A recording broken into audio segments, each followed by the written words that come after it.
Students, हम topic cover कर रहे हैं सिंगुलरिटीज। देखिए, सिंगुलरिटीज में हम आज क्वेश्चन सॉल्व करेंगे। क्वेश्चन है, show that the function e की पावर z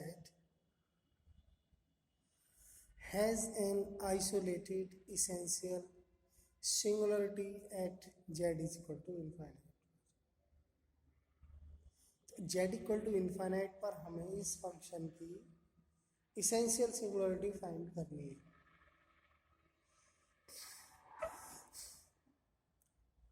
ये हमें शो करनी है, सिद्ध करना है कि ये जो है इसेंशियल सिंगुलरिटी है।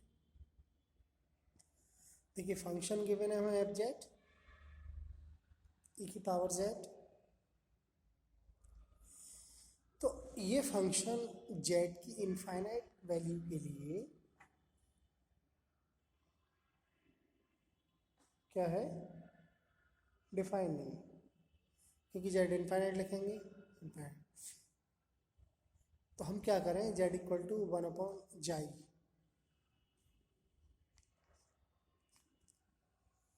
पुट कर दें इसमें। एफ 1/जाई इज इक्वल टू ई की power 1/जाई।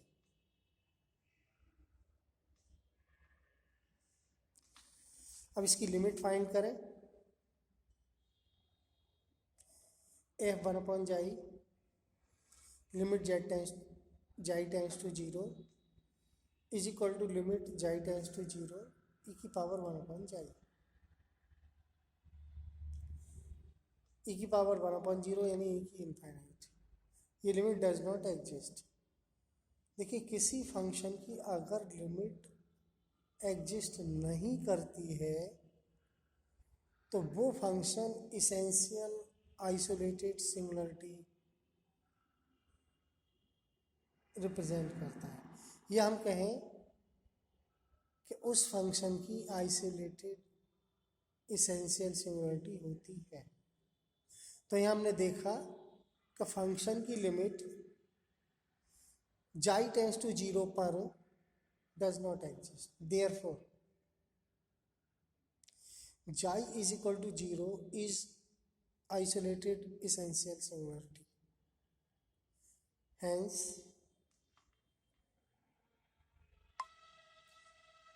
z equal to infinite is an isolated singularity of e की पावर z। हमने क्या किया, जाई की जगह 1/z लिख दिया तो z इनफाइनाइट हो जाएगा, और यहाँ z लिख दिया तो e की पावर z। या इसका दूसरा मेथड समझ लीजिए।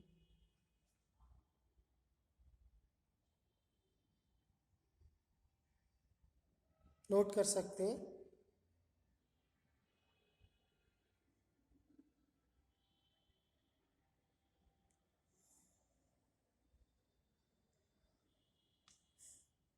एफ 1/जाई इज इक्वल टू ई की पावर 1/जाई।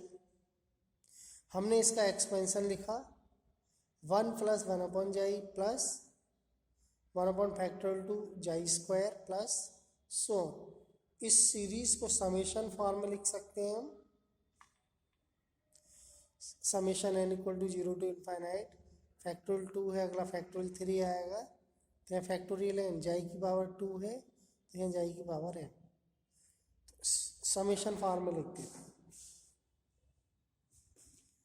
क्या करें, इसमें हमने देखा we have infinite number of terms on principal part of F 1/जाई। प्रिंसिपल पार्ट क्या होता है, उस फंक्शन की वो टर्म जो नेगेटिव जेड की नेगेटिव पावर में है, उन्हें हम कहते हैं प्रिंसिपल पार्ट। तो प्रिंसिपल पार्ट ऑफ एफ 1/जाई, देयर फोर एफ 1/जाई has an essential singularity at Z equal to 0। बोले, यदि कोई फंक्शन के प्रिंसिपल पार्ट में इनफाइनाइट नंबर टर्म हो, किसके, नेगेटिव पावर के। नेगेटिव पावर है जेड की, ऊपर ले जाएंगे -2, सारी नेगेटिव है, तब जो है ये फंक्शन ये जो जेड जाई इक्वल टू 0 है, इसेंशियल सिंगुलरिटी होती है। and hence e की power z has essential isolated essential singularity at z equal to infinite।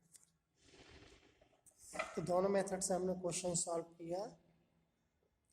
Next question देखिए।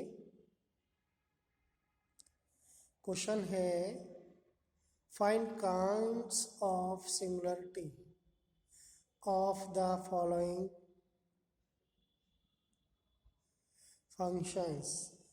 हमें दो फंक्शन दिए हुए हैं, एक है 1/sin z minus cos z at z is equal to π/4 and second function है cot πz upon z minus a का होल स्क्वायर। इन्हें टेस्ट करना है z इक्वल टू a और z इक्वल टू इन्फाइनाइट, दोनों पर हमें सिंगुलरिटी का काइंड बताना है।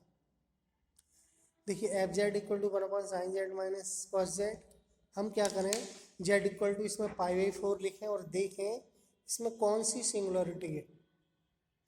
तो हमने देखा, आप देख रहे होंगे कि लिमिट हमने फाइंड की फंक्शन की और limit z tends to π/4 1/sin z minus cos z। Limit apply करते हैं sin π/4 माइनस cos π/4 यानी sin 45 माइनस cos 45 1/√2 दोनों की वैल्यू कैंसिल 1/0 इन्फाइनाइट।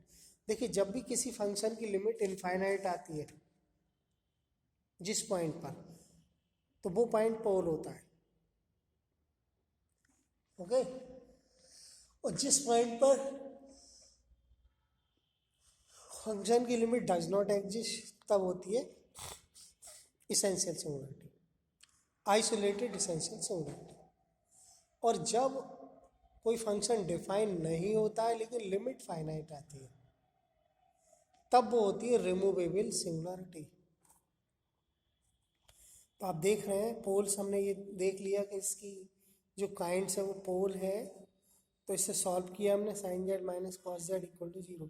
जब भी हमें पोल फाइंड करने होते हैं तो हम क्या करते हैं, डिनोमिनेटर में जो फंक्शन होता है या फैक्टर होते हैं उनको 0 लिखते हैं, उनसे z की जो वैल्यू आएगी वही पोल होगा। तो हमने देखो यहाँ किया sin z minus cos z equal to 0, क्या हो गया tan z equal to 1, z की वैल्यू n/4 इन n प्लस π/4 कह सकते हैं। और अगर हम n की वैल्यू वैसे तो 1 2 3, लेकिन अगर हम 0 भी ले सकते हैं इसमें तो 0 आएगी तो π/4 रहेगी। इसका मतलब z इक्वल टू π/4 पोल है, ये प्रूव कर लिया। अगला क्वेश्चन नोट कर सकते हैं आप। देखिए क्वेश्चन है cot πz upon z minus a का whole square. F Z equal to, इसको हमने कॉट के लिए कॉस और साइन में चेंज किया, cos πz upon sine πz। Okay, हमने देखा z इक्वल टू a पर एफ जेड की जो लिमिट है वो इनफाइनाइट है, तो एफ जेड है पोल्स। इसका मतलब ये हुआ कि एफ जेड में के पोल्स हैं। तो फॉर पोल्स के लिए हम क्या करते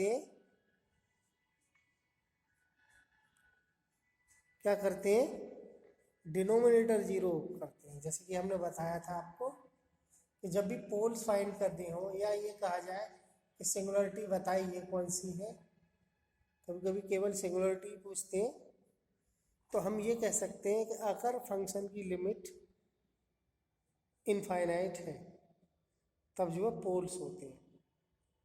ठीक है, पोल फाइंड करने के लिए डिनोमिनेटर 0 करते हैं। ये डिनोमिनेटर है, इसको 0 किया तो यहाँ से आया z इक्वल टू a और a दो आ गए, तो z की दो वैल्यू आई, तो ये दोनों क्या हैं, पोल है। डबल पोल कहते हैं हम इनको। डबल पोल क्यों कहते हैं, क्योंकि जेड की वैल्यू रिपीट हो गई डबल 2 बार।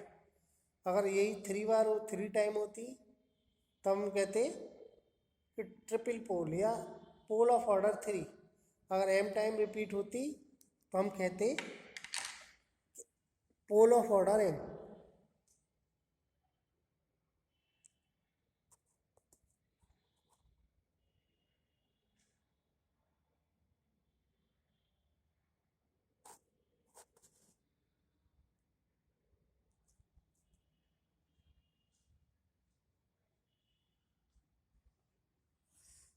देखिए अगला यहीं से बनेगा पोल के लिए sine pi Z equal to 0। तो sine pi Z equal to sine N pi. 0 के लिए हम लिखते हैं साइन एन पाई। तो साइन से साइन हट गया, pi Z equal to N pi, pi से pi Z equal to N. N की वैल्यू 0 1 2 3। तो अब हमें लिमिट निकालनी है इसकी जेड की, एन टेंड्स टू इनफाइनाइट पर इनफाइनाइट। इसका मतलब हुआ ये कि जेड इक्वल टू इनफाइनाइट जो है नॉन आइसोलेटेड सिंगुलरिटी है। देखिए अगर जीरोस की लिमिट इनफाइनाइट हो तब वो आइसोलेटेड एसेंशियल होती है, और अगर जेड इक्वल टू इनफाइनाइट पर लिमिट कैसी है इनफाइनाइट, तब हम कह देंगे कि नॉन आइसोलेटेड। तो यह आंसर हुआ आपका Z equal to infinite is non isolated singularity और Z equal to is poles of order 2, यानी यह हम कहें डबल पोल्स। ओके।